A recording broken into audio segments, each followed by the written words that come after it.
90 रोज में इंतखाबात कराएं, इलेक्शन शेड्यूल का ऐलान करे बिलावल भुट्टो का मुतालिबा। कहा इलेक्शन कमीशन 90 नहीं तो 100 या 120 दिन में इलेक्शन का ऐलान करे।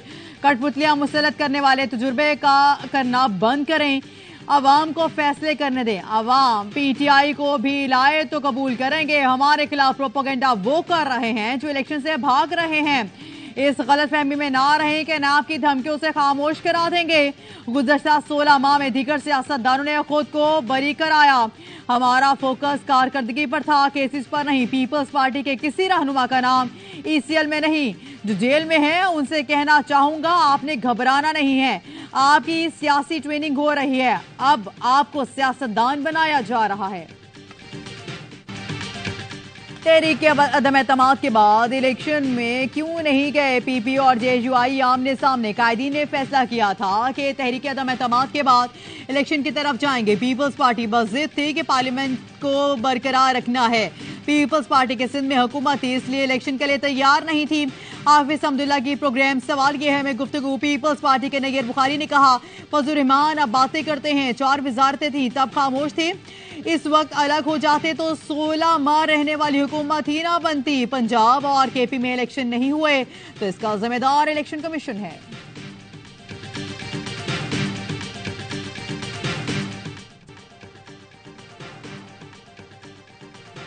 मईशत की बहाली का मिशन। निगरान वज़ीर आज़म की ज़ेर सदारत SIFC की एपेक्स कमेटी का इजलास। Army chief general Asim Munir की खुसूसी शिरकत।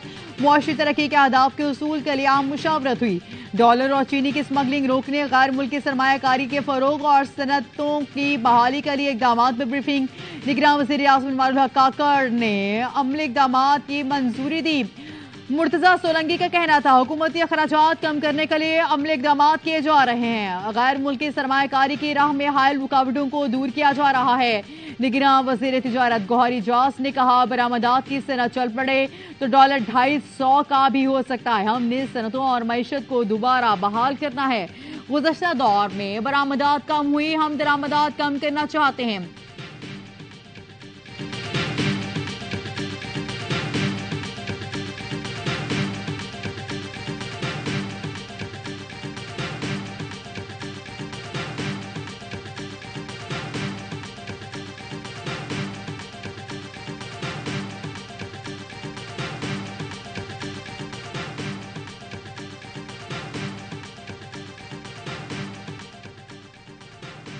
मुल्क की मुआशी बदहाली की जिम्मेदारों के गिर्द घेरा तंग। स्टॉप लिस्ट में शामिल अफराद की तादाद 1000 से ज्यादा हो गई।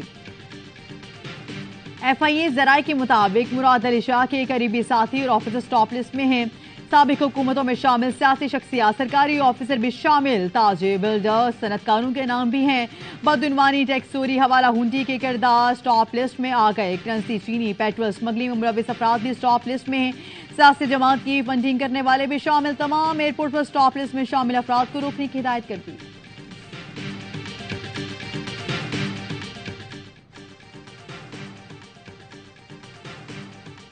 ऑडियो लीक्स कमीशन के सुप्रीम कोर्ट ने बेंच के जजेस पर हुकूमती एतराजात को अदलिया पर हमला करार देते हुए मुस्तरद कर दिया।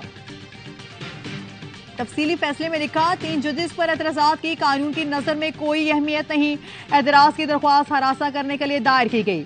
विफाकी हुकूमत ने मुख्तलिफ चालों और हरबों से अदालती फैसलों में ताखीर और अदालत की बेतौकीरी की। पाकी वुज़रा ने सूबाई असम्बलियों में इलेक्शन के खिलाफ केस में अवामी फोरम्स पर इश्तियाल अंगेज बयान दिए। 4 अप्रैल को सुप्रीम कोर्ट ने पंजाब में 14 मई को इलेक्शन कराने का हुक्म दिया तो 15 मई को हुकूमत की इत्तेहादी जमातों ने सुप्रीम कोर्ट के बाहर जारहाना मुजाहरा किया, जिसमें चीफ जस्टिस पाकिस्तान को संगीन नौयत की धमकियां दी गई। विफाकी हुकूमत की मदद से पावर शो अदलिया की आजादी पर बराह रास्त हमला था। चीफ जस्टिस को धमकियों का मकसद अदलिया पर दबाव डालना था।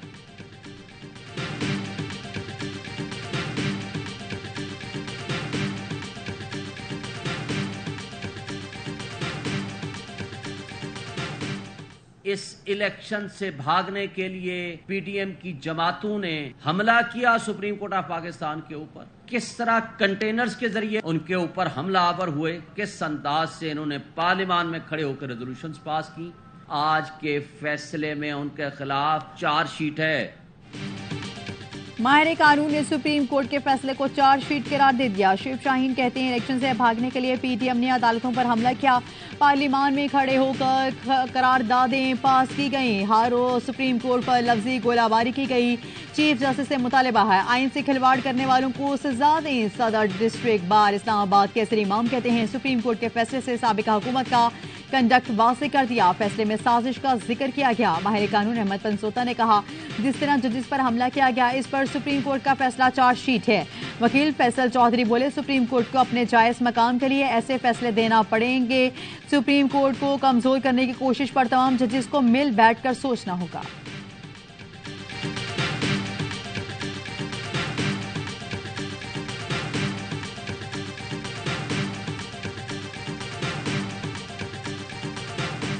नवाज शरीफ को ये खदशा है कि इलेक्शन नहीं होंगे और फिर जो उनके लिए बड़ा एक कठिन मरला होगा पाकिस्तान में अपने केसेस को फेस करना। अगर नवाज शरीफ ने ऐलान कर दिया खुद कि मैं फिलहाल तारीख को पाकिस्तान आ रहा हूं, अगले दिन इसके इलेक्शन शेड्यूल का ऐलान हो जाए।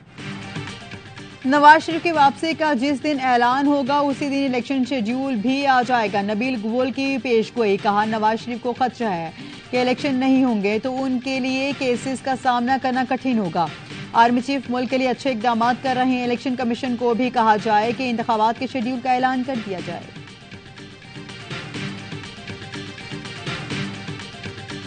अगले महीने पाकिस्तान चला जाऊंगा, नवाज शरीफ का लंदन में पार्टी रहनुमाओं से मुलाकात में गुफ्तगू। जराये के मुताबिक नवाज शरीफ ने पहली बार मीटिंग में खुद अक्टूबर में पाकिस्तान वापसी का तस्करा किया। इससे पहले शहबाज शरीफ ने मीडिया टॉक में बड़े भाई की वतन वापसी की तारीख दी थी।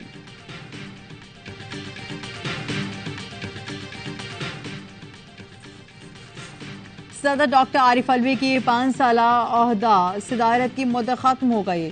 आरिफ अलवी नए सदर के इंतखाबात तक फराइज इंजाम देते रहेंगे। ऐवान सदर खाली नहीं करेंगे।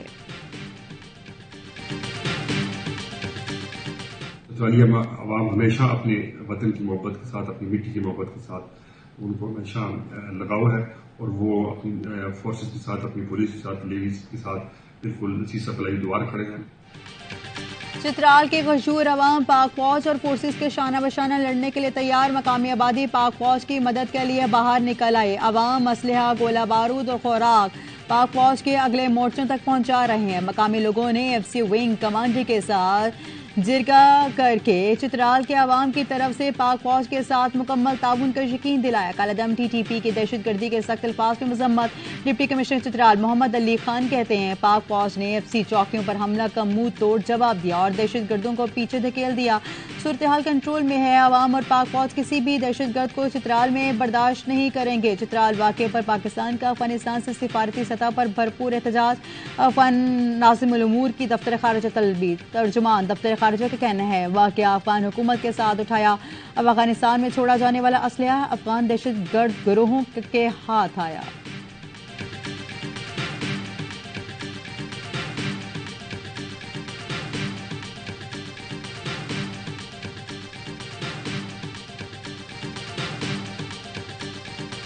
और कराची के इलाके PECHS में कस्टम इंटेलिजेंस की कार्रवाई। घर से 15 करोड़ मालियत का स्मगल शुदा सामान पकड़ा गया। कस्टम हुकाम के मुताबिक बरामद शुदा सामान में cigarette, beauty cream, shampoo, ladies bag समेत दीगर अशिया शामिल हैं। कार्रवाई के दौरान 3 मुल्जिमान गिरफ्तार, 3 फरार मुल्जिमान की तलाश जारी।